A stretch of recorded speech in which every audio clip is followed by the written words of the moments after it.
Bonjour à tous et bonjour à toutes, ravie de vous retrouver. Gros bisous à tous, gros bisous d'amour, j'espère que vous allez super bien. Donc Laetitia, veilleuse de conscience, j'avais envie de vous parler aujourd'hui d'un sujet assez simple qui est j'ai l'impression d'être une extraterrestre, d'être un extraterrestre en l'occurrence si vous êtes un homme. Alors déjà tout à fait, qu'est-ce que ça veut dire? Excusez-moi. Ça veut tout simplement dire que effectivement, vous vivez sur Terre et que pour autant vous avez l'impression que vous êtes complètement différent des autres. Donc ça, c'est complètement normal en fait. En effet, parce qu'en fait c'est le cas.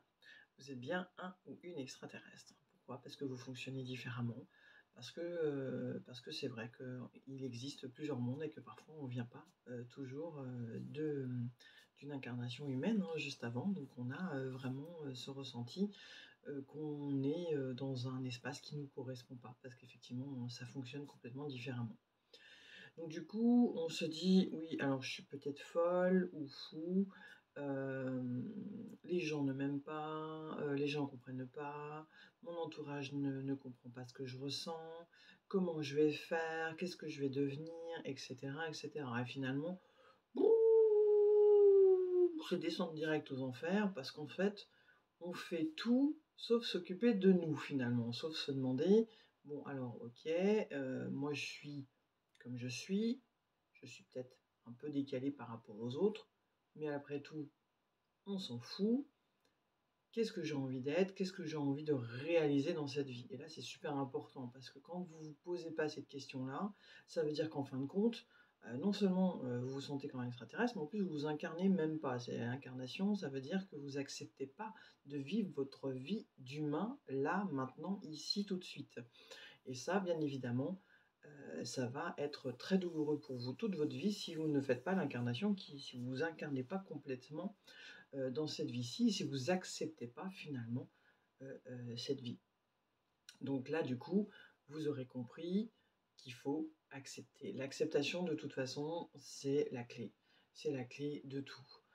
J'accepte d'être une extraterrestre, j'accepte d'être différent et différente. Par conséquent, je vais aller voir comment je fonctionne, je vais aller m'aimer. Et oui, je vais m'aimer et je vais aller voir qui je suis vraiment ici à l'intérieur et de quoi ai-je envie, de quoi ai-je besoin, qu'est-ce que j'ai envie de donner comme contribution à ce monde. C'est quoi ma contribution? Et finalement, on revient un petit peu à la question de c'est quoi mes rêves ou mon rêve. Peu importe, vous en ayez un ou plusieurs. En général, on en a toujours tous plusieurs, plus ou moins accessibles évidemment. Et là, je vous reviens, je vous retourne, je vous renvoie à la vidéo sur mes rêves. Mais pour autant, c'est bien de cela dont il s'agit. Et sachez que vous n'êtes pas seul à vous sentir extraterrestre. Loin de là, il y en a plein. On est extrêmement nombreux et on est là pour faire des choses bien particulières.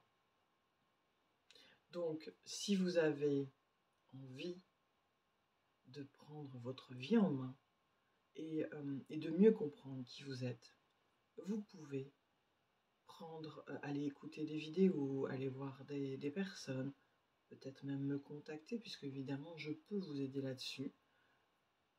Vraiment, faites-le. Faites-le de la meilleure façon qui soit pour vous, de ce que vous ressentez qui est bon pour vous, mais faites-le. Arrêtez de vous dire que vous êtes différent. Et alors, heureusement que vous êtes différent ou différente. C'est ça qui fait toute votre beauté. Donc allez-y, foncez. Voilà, je vous aime, merci à vous. À très vite.